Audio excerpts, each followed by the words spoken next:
O, wala daw munang uwi, sabi ni Sir. Napapansin to? Tong ina mo. Makinig na kasi lahat.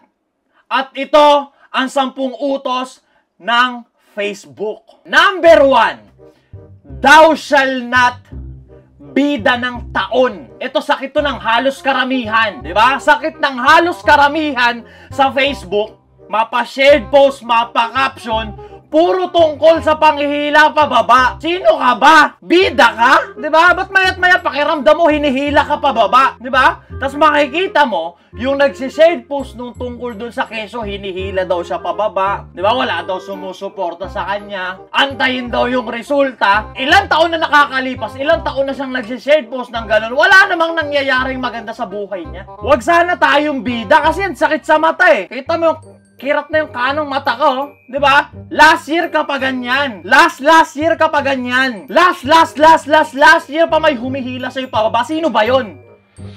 Sino ba yung mga humihila sa'yo pababa? I-drop name mo na, ako nasasampiga. Mayat-maya kang hinihila pababa. Di ba? Sinisi mo ng sinisi sa mga imaginary haters mo. Kung ba't wala ang progreso sa buhay? Bida yan? Ha? Bida yan? Hinihila pababa? Wag sana tayong ganon, pakiiwasan lang yung ganon na parang feeling bida tayo lagi. Main character yan, hinihila pababa lagi. Bida tayo lagi sa FB, wag kang bida-bida ha. Oo, Pinoy kami, tatalangkain ka namin, pero umangat ka muna. Baka pwede naman umangat ka muna. Angat ka muna, hilahin ka talaga namin. Magkakasama tayo dito sa lusak, tas pakiramdam mo, hinihila ka pa namin pababa. Umangat ka muna. Pag nasa taas ka na, tsaka namin hilahin pababa. Hindi yung putya, magkakasama tayo dito sa lusak, sa gutom eh. Pakiramdam mo, hinihila namin pababa. Umangat ka muna. Number 2. Thou shall not tagahatol. Eto sila yung mga tao sa Facebook na walang ibang ginawa kundi mag-post ng tungkol sa nasunugan, tungkol sa namatayan, tungkol sa taong nabaon sa utang. Yan kasi. Hindi ka kasi kumukuha ng insurance sa akin. Ginudge mo na agad yung mga actions namin, kesyo, sablay, yung mga desisyon namin netong nagdaang taon para lang i-promote yung buwaka ng inang insurance na yan. Pero pwera biro, ang laking bagay ng insurance. Diba? Ang laking bagay ng insurance, pero maging sensitibo naman sana tayo. Gets namin yung hassle nyo. Kailangan yung may mapakuha ng insurance para kumita kayo. Pero para gamitin yung mga ganong bagay, namatayan ka, hirap na hirap ka sa gastos, buti nga, wala kasing insurance eh. Kuha na sa akin. Nahatak yung sasakyan mo, nabaong ka sa utang, nasunugan kayo, buti nga. Kuha ng insurance sa akin. Gets namin yung respect the hassle. Diba? Pero isipin mo na, ang daming way para mag-promote niyang insurance na binibenta mo. Huwag naman yung ganon. Hinahatulan mo na agad kami. Nasablay yung galawan namin kasi hindi kami kumuha ng insurance sa'yo. Pero legit, inuulit ko, ang pagkakaroon ng insurance, solid yun. Car insurance, life insurance, kung ano mang insurance, solid yan. Para insured ka. Diba? Pero hindi naman yung ganon. Hindi yung ganon promotion. Diba? Nasunugan ka? Hindi kasi kumuha ng insurance sa akin eh. Ganon! Number 3. Thou shall not megaphone. Ito, sakit to ng mga nag-umpisa ng small business eh. Nag-umpisa ng small business, mapa-clothing line man yan o kung ano man tinitinda. Basta sakit to ng mga nag-umpisa ng small business na wala nang ibang ginawa kung hindi paringgan ng paringgan yung mga kaibigan nila na keso dito sila sinusuportahan. Diba? Araw-araw, nasa araw-araw na lang na kung yung effort na ginagawa mo para paranggan yung mga tropa mo na keso hindi bumibili niyang leche plan mo o kaya hindi umi-score ng t-shirt mo na overpriced, kung yung effort na ginamit mo doon, gumawa ka ng creatives pang posting mo, nakabenta ka pa. Marketing is everything. Mag-market ka ng maayos. Hindi yung araw-araw na ginawa ng Diyos, wala kang ibang ginawa kundi paringgan yung mga tropa mo. Kesyo di ka sinusuportahan. Small business pa more! Comment dun sa tapang mo na magtayo ng small business, na sumubok ng bago. Pero yung araw-araw, minu-minuto mong pag-share post, kesyo di ka sinusuportahan dun sa... Hindi ganon! Hindi ganon, okay?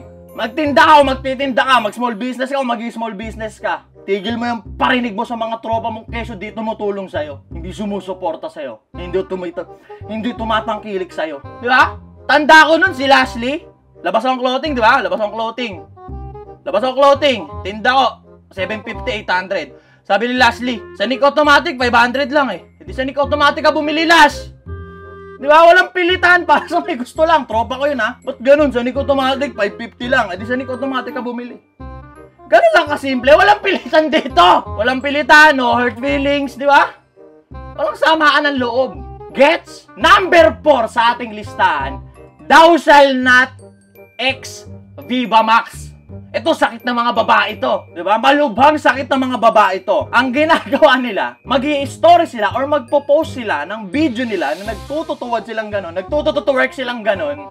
Tapos may caption, may text na maliit, kinakalawang na. Kinakalawang saan? Sa pagiging malaswang ogag? Kinakalawang na.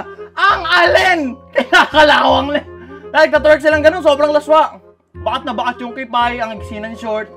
Diba, labas yung pes nga ng suso. Mga ganun, no? Kinakalawang na. Kinakalawang na. Professional ka pala dyan dati. Sa pagiging mukhang pakarat na malaswang ogag. Okay, ito, saludo. Professional ka dyan dati. Ito, saludo. Dalawang saludo. Ilan ba kailangan mo saludo? Dalawa? Diba, ang iniisip ko lang, kung dati ka pala, aware ka pala na dati, sobrang laswa mong ogag.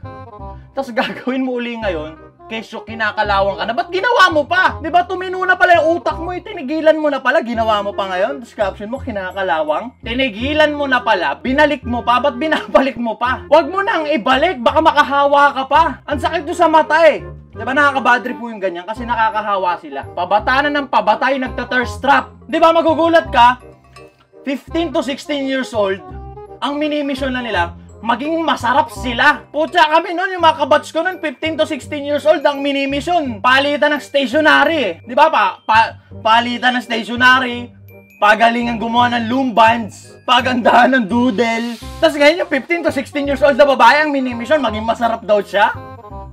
Number 5 sa ating listahan, thou shall not eat bulaga. Ito, sakit naman to ng mga influencer. Sakit to ng mga content creator sa internet. Diba? Na wala nang ibang ginawa kung hindi tadtarin yung video nila ng ganito. Diba? Kunyari, like for example, tite. Diba? Tapos with matching, tawa na pili, tawa na OA. Diba? Kahit ang corny nung pinaggagawa, tad-tad ng gantong tunog. Eat bulaga yan? Ha? Gala sa itbulaga eh, di ba? Ganun yung itbulaga. Pagtanghali, kaya nga nakakatulog yung mama at papa mo eh. Makakatulog mama at papa mo, nanonood itbulaga, di ba? Ililipat mo, umilipat yan, gising pa ako, pinapanood ko pa yan. Tulog ka eh! Di ba? Nakakatulog eh, paano? Corny jokes, baduy na jokes, tas may gantong sound trip. May ganyang sound effect. Pero nakakatawa sila Jose. Yun lang, sugod bahay lang nakakatawa dun sa itbulaga. Pero pag ang nag-joke yung mga nasa studio na, tas lalagyan lang ito, lalagyan lang mga ganyan, no? Diba, tigil nyo yan! Tigil nyo yan! Diba, ayoko mag-drop name eh. Ayoko mag-drop name kasi karamihan, baka makarating sa kanila eh. Pero ayoko mag-drop name, ang daming influencer na ganyan. Ang corny, scripted yung pinaggagawa, pero may ganyan. Inang yan. Baka pwede naman. Malaki naman yung kinikita mo sa internet. Baka pwede naman patawanin mo naman kami ng totoo. Parang awa mo na, laki naman na sinasahod mo. Patawanin mo naman kami ng tunay. At ang number 6 sa ating listahan, thou shall not patay gutom. Sakit na naman to ng mga babae. Na walang ibang ginawa kung hindi magparinig sa internet ng cravings nila. Diba? McDo, cutie. Nakakamiss yung shawarma sa Antipolo. Ice coffee, wala ba dyan? Sarili mong pera, wala ka ba? Diba? Nakakapagtaka. Nung nag-post ka ng grad pic mo, nung gumraduate ka, ang sabi mo, ako nang bahala. Akala naman namin pagka-graduate mo, raratrat ka na agad ng pagpapapera. Dito sa internet, magiging buraot ka lang pala. Diba, tamang parinig sila sa shared post, sa notes, ng mga cravings nila. Keso, may isang utong-utong classes na pangit kasi ang bibili at mabibihag at bibili ng cravings nila. Sa mga lehitimong classes na pangit naman dyan, huwag kasi tayong uto-uto. Diba? Parang awatin nyo yung sarili nyo na himudin yung talampaan ng mga babaeng patay gutom na ganyan na walang sariling pera. Diba? Buti sana kung nagpapaisa. Diba? Magpaparinig ka ng late night, long ride sa Tagaytay, LU, Baguio. Hindi ka nagpapaisa. Diba? Joke lang. Oh, bad trip na naman. Joke lang. Diba? Papalibre, tapos ayaw magpaisa. Ano ka? Joke lang. Oh, joke lang ha. Joke lang. At ang number 7 sa ating listahan, thou shall not NPA. Eto, sakit to ng mga ogag eh. Sakit to ng mga ogag dito sa Facebook na walang ibang ginawa kung hindi i-connecta yung mga hindi magandang nangyayari sa kung ano ang estado ng kasalukuyang administrasyon o presidente. Di ba? Putya, wala na ibang ginawa kundi i-connecta eh. Kaya daw sumikat si Dionela, pakawala daw ni BBM yon. Gusto mong ikamada kita? Ha? Binibining may salamander? Lahat na lang nangyayari, ikinokonekta nila sa kasalukuyang administrasyon o presidente. Di ba? NPA Pro Max. Pero solid yung mga pinaglalaban talaga. Solid yung mga pinaglalaban para nga naman sa mga nasa laylayan na wala ng boses. Pero putya yun, lahat na lang ikonekta mo? Putya, masaya ka pa ba sa buhay mo? Lahat na lang nang nangyayari. Di ba? May bagyo, natural causes na yun ha. Sinisi mo na naman sa presidente. Di ba? Tulong-tulong tayo. Tulong-tulong tayo sana. Bumagyo yun, natural causes yun eh. Natural cause yun eh. Di ba? Maawat yun eh. Di ba? Tapos mababadrip sila, makikita nila yung presidente o kaya yung vice president, tag-helicopter nung may bagyo. Alam mo, mag-Egypt yun. Presidente yun eh.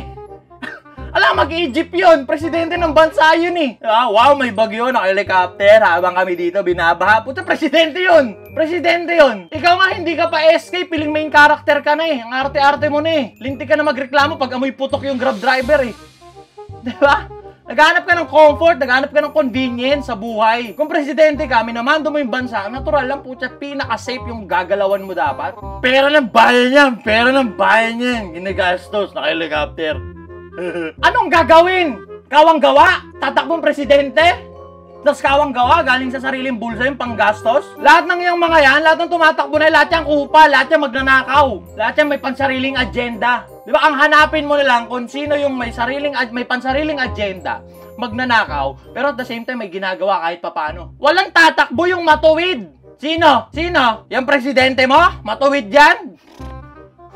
Ewan ko sa'yo. At ang pangwalo sa ating listahan, thou shall not slam dunk. Ano yung slam dunk? Yung mga nambibitin. Di ba yung slam dunk? Pinasa ng Lunes, tinira ng Biyernes, sumablay next week. Di ba? Ganun, sakit naman to sa messenger naman to. Di ba may mga friends ka na mag-chat-chat sa'yo, tapos pangalan mo lang. Ato. Tapos ikaw, nilolong press mo siyempre. Tapos ano na? Ato, tapos ano? Anong kailangan mo? Ano sasabihin mo? Diba? Sa mga gantong ogag na magchat-chat tas pangalan mo lang, huwag kayong mag-expect ng reply. Kung may sasabihin kayo, sabihin nyo na, huwag kayong pa-suspense kayo eh. Diba? Kung mangungutang ka para ma-replyan ng kita ng wala rin ako pare. Pinapagulong ko lang din. Diba? Hindi yung, maging small talkan pa tayo dito. Ito malupit, yung mga nagchat-chat sa'yo ng ganun, yung parang gusto pa ng small talk, mga hindi mo naman matalik na kaibigan, makakilala mo lang. Chat ka pangalan mo lang. Anong kailangan mo na sabihin mo na. Diba? Hindi sa pagiging suplado. Pero pag ganun ka mag-chat, don't expect reply from us. Ini-English ko na, para mag-gets mo. At ang pang-siyam sa ating listahan, thou shall not teach your parents how to log out. Ba, siyempre 2024 na. Tayong mga anak, tinuturuan natin yung nanay at tatay natin gumamit ng touchscreen. Diba? Ang turo natin pa ganun eh. Pero ganito nila inaatake. Pero deadman na yun. Kasabay nung pagturo natin sa kanila paano gumamit ng smartphone, yung paggawa natin sa kanila ng Facebook, tuturuan natin sila mag-login, mag-change DP, i-chat yung tsahin, tsuhin mo. Turuan nyo rin mag-log out. Pakalat-kalat yung mga magulang nyo dito sa internet eh. Di ba may isang nanay, yung mga nanay pakalat-kalat, tas lahat ng bagay sineryoso na. Ito ba yung post ni Ito ba yung post ni Ato? Anak ni ganto yun eh. Grabe sinabi niya. Joke lang yun, mami. Mami, nagbibiruan lang kami dito sa internet, mami. Di ba, tas kaninong tatay yun? May nakita akong tatay, nag-comment sa picture ng iba na tanginan sarap. Kaya tatay yun. Di ba? Tanginan sarap, kahit isa lang, please. Kaninong tatay yun? Turuan nyo mag-log out yung mga nanay at tatay nyo. Nagipag-away eh, oh. Ang kakalat. At ang panghuli sa ating listahan, thou shall not